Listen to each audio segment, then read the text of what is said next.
The Arcturians are coming in.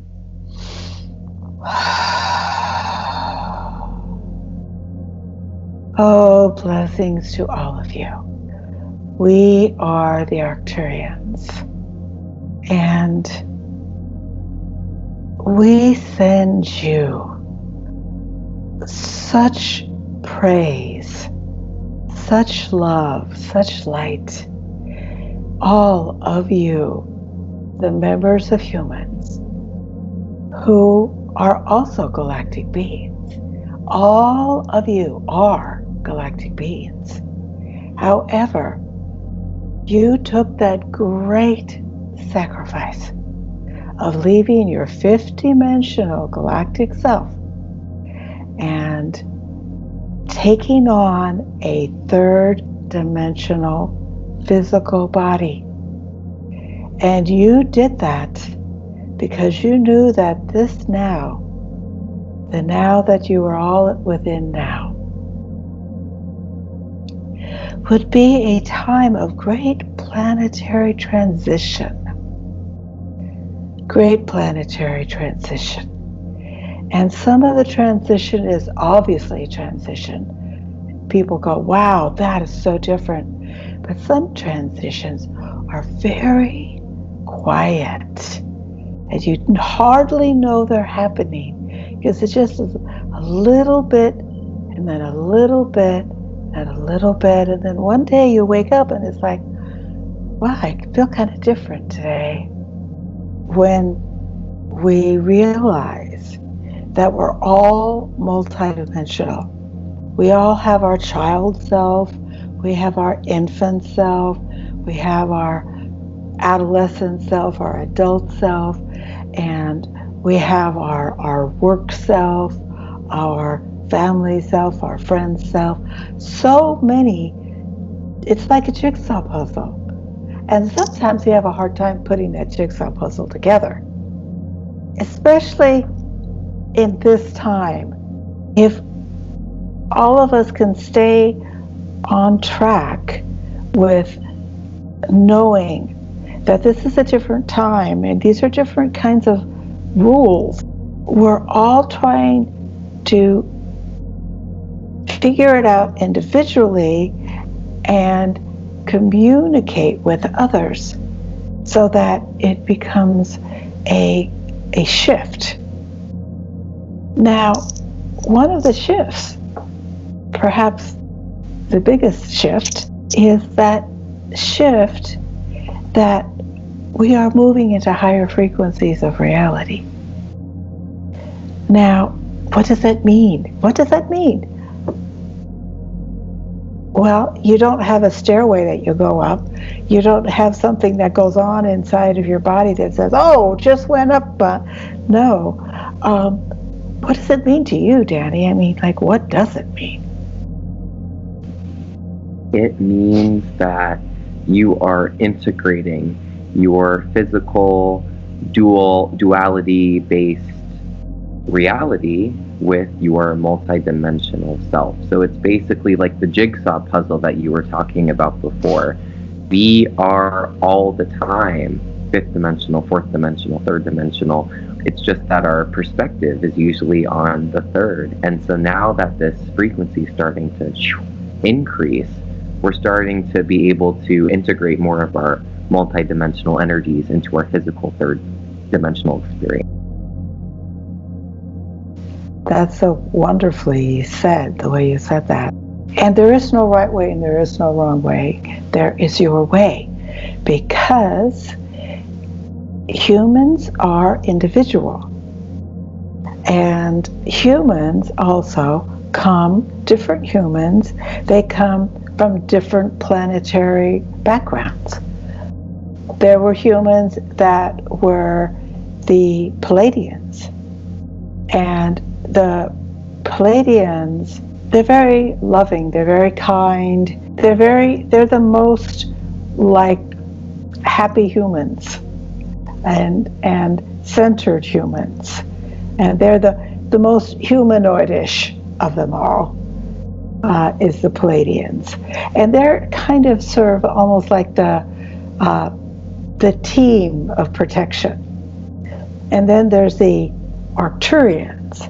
Now the Arcturians, they're the generals, they're the leaders, and they're the ones that oversee the big picture. And then they pass this big picture on to the Pleiadians. And then the Pleiadians pass that big picture on to those that are still feeling themselves as just being a human. But as this passage continues, people start realizing, yeah, of course I'm a human, but something's different inside of me. There's just something there. And this is where the challenge is, because there's something there that you can't name. Could be scary. My heavens, what's wrong with me?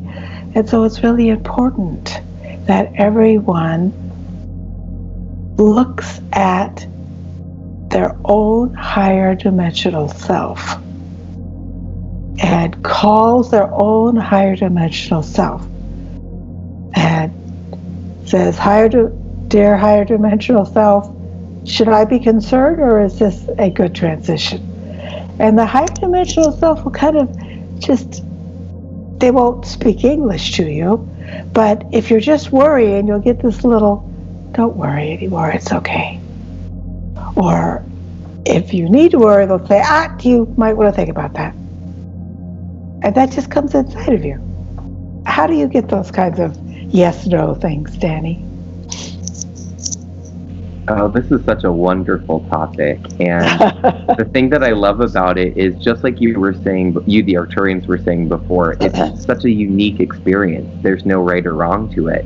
And I have found that the communications that I get with my higher self are usually based in synchronicity of some kind, whether that is a number sequence. I know a lot of people see, certain numbers on the clock or around their physical world. For me, it's oftentimes sounds. It can be memories. It can be dreams that I've had, whether that dream was a year ago or 15, 20 years ago. So, and there's those things that just come in at the right moment, at the right time, specifically for you. And you have that internal knowingness, like you were saying before, Sue, where you can't really put a word on it, but it kind of touches into that internal process of you knowing that something's different. It's like that mystery within you is speaking back to you in a way that you uniquely can recognize. That unique recognition. Now, this is where meditation comes in. Because when something just comes out of nowhere and you suddenly have a feeling or a thought or a reaction, you could get scared. It could be, whoa, what's that? I'm going over the edge now. What's this happening? Okay, so that's when it's good if you have that time that you set aside. And it doesn't have to be ritualistic. It doesn't have to be long. But if you kind of know with whom you're speaking, that's helpful. And sometimes people are speaking to a beautiful tree, or the lovely sky, or the wonderful pond. And sometimes they're speaking with a friend, and they're kind of going back and forth like you and I are talking. And sometimes they are talking to someone they can't see. But when they talk to that person, they know that it's real. And I remember when it very first started with me way back in the early 80s. I was a little kid that talked to everything. I talked to ducks and birds and sky, and if it had any kind of life force, I was talking to it. That was when I learned to get grounded. And the way one starts before ascension is to get grounded. Why don't you talk a little about that getting grounded part, because it's so important. It's how you integrate and make sense of all of the downloads and all of the experiences and openings that you're going through. And it's like the yin to the yang. We can't be in that yang energy all the time, just like we can't be in the yin energy all the time. There has to be a balance. And so the grounding serves as that balancing and also as a transfer of energy. So it's like with any conductor point. It's like when the lightning hits the lightning rod. That rod is grounded in to something. So anytime that we are having something come through that's from a frequency that is not naturally to the third dimension, we have to take some time to integrate that energy into our third dimensional experience. Otherwise, we're just going to be lost with it, confused. We're going to feel out of balance. And the goal of being in this experience as humans is that we don't run away from the human experience. So the grounding is what enhances the human experience. Yes, and the grounding is what makes you remember that you have a purpose, that there was a reason why. And the more time you spend in nature, the more information you get from high above nature. Because that when you lean against, I'm sure you've done this, I've done this when we were in the woods, etc. Just lean your back, your spinal column right against a tree. So your tree and the spinal column is like that. And then you can feel that the tree's roots go down, down, down. And then you can lean your head up and you look up through the tree, through the branches, through the leaves, way up the top, maybe some birds, maybe some bugs, and then through that up into the sky. And it's like, wow, you get grounded first, and then look that because you are grounded, you can perceive so much more. You can look so much higher. And that is also when you start getting actual instructions. I remember when the Arcturians, they were the first ones to come to me. And so these higher beings that we're talking to, the way that we communicate with them is that we merge our energy fields. And when we merge our energy fields, then that means that we are grounded enough that we're not going to go off and start, losing our reason. Then you're not alone. And also, when one does that, it awakens. Most people use maybe 10-15% of their brain power, and the rest is just there, not even being used. But when you do that type of thing, that you become one with the planet, then that takes, the synaptic junctions go tick, tick, tick, tick, tick, tick, tick, tick, tick, tick, tick, tick, tick. Start waking up all over the place. I read something recently that really resonated with me that has to do with nature and meditation. And it was that trees and, any plant that you can find, they're in a constant state of meditation. Or even rocks and stones, they're all in a constant state of meditation. Animals, they're like in active meditation. And it's so interesting that when we can get in tune with the planet that we live on, to see that this meditative energy is all around us, and it just takes a moment to step outside and to get in touch with that. And just as we're a part of the earth, just like any tree or animal is, that is touching us into something that's bigger than ourselves, bigger than our wants, bigger than our fears, bigger than our doubts. It touches us into our purpose, and there's not necessarily a word or a phrase for that. There's just a beingness in that. Yes, and the beingness is what allows us to really expand ourselves in that beingness, which is and acceptance. I'm feeling some galactics coming in now. Some of the Pleiadians. Greetings. We are the Pleiadians. And we wish to tell you all on the entire planet of Earth that there is an impending vibrational change that is occurring within this section of outer space.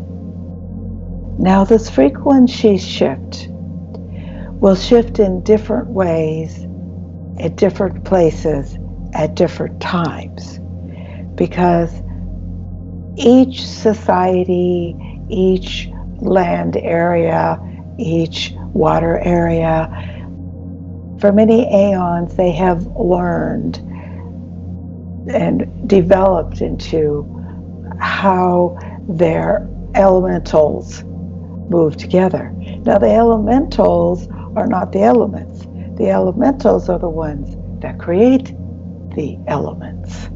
So there's the earth elementals, the fire elementals, the sky elementals, the human elementals, the animal elementals.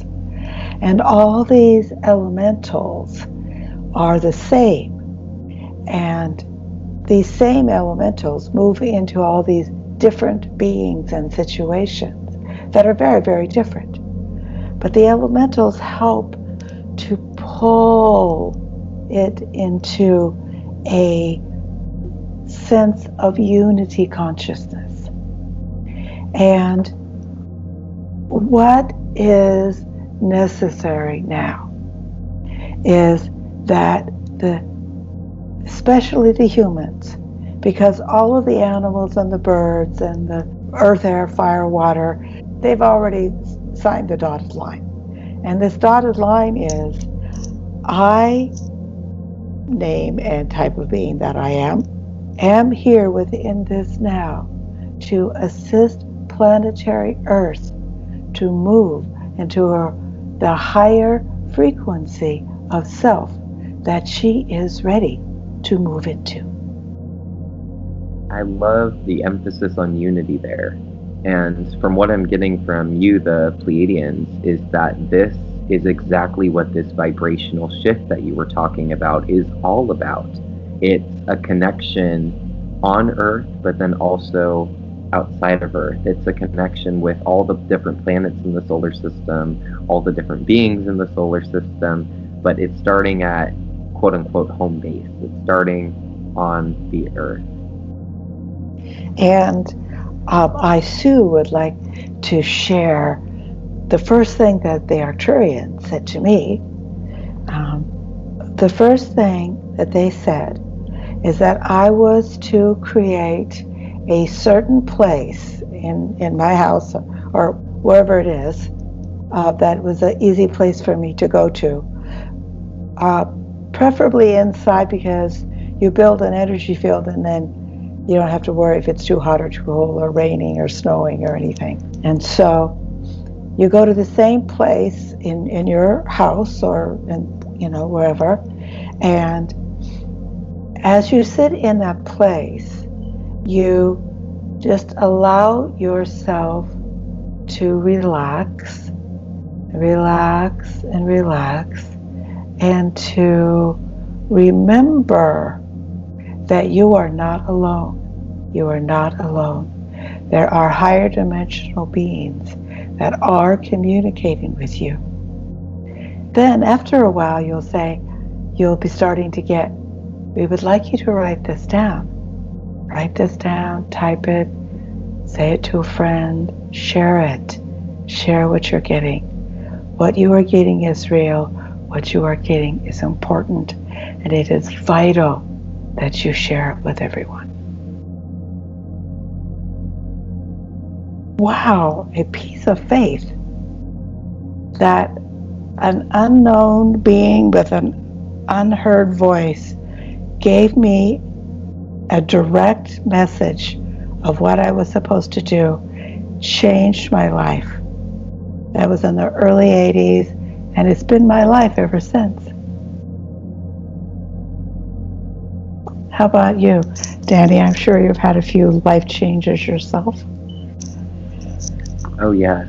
And I know that we touched on this in the other video, talking about our experiences and how we got to where we are. And I think it's so valuable to take inventory of the journey that you've already gone through and to see where it's led up to. And I would say for me that I get those signs, those synchronicities like we were talking about in the beginning, that kind of validate what I'm experiencing is real, and it's helped my life. It hasn't hurt me, it hasn't hurt other people. It's given me tools and wisdom to better navigate my human journey, and to also help others in a way that comes from the heart rather than a place from selfishness or from greed. So it can teach you a lot if you give it the opportunity to. Yes, we are always being taught. And it's not about whether or not we're being taught. It's about whether or not we are listening.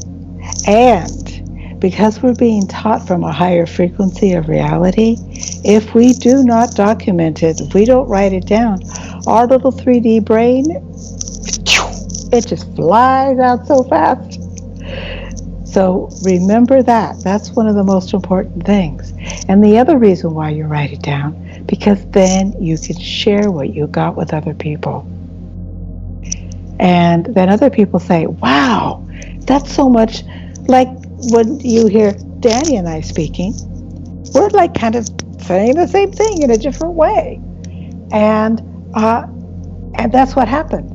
When you share these experiences, you get a validation. That takes out the right or the wrong, and the good and the better, and that person can do it, that person can't.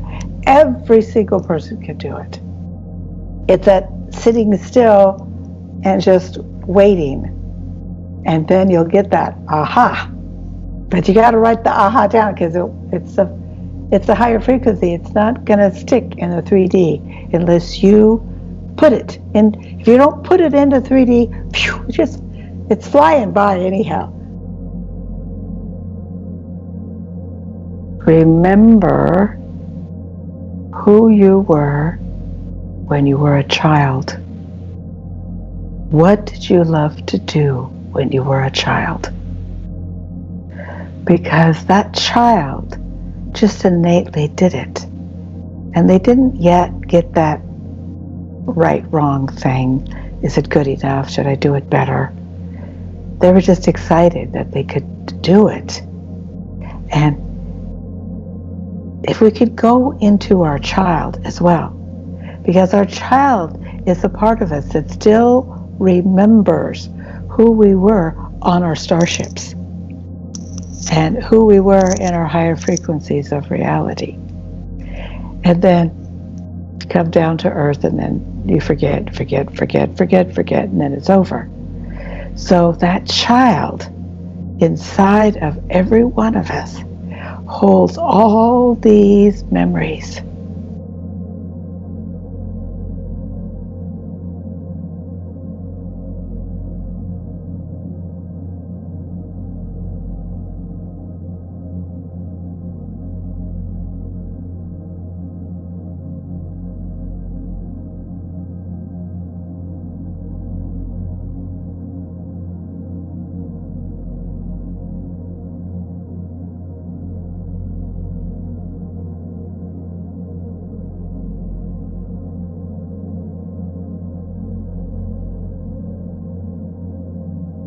What did you love to do as a child? Share it with somebody. Share it with somebody. Look at the picture that I drew. Look at this poem that I made. Share your victory. Share your victory. Because victories are how we love ourselves. And so when we share our victories, we share our love as well.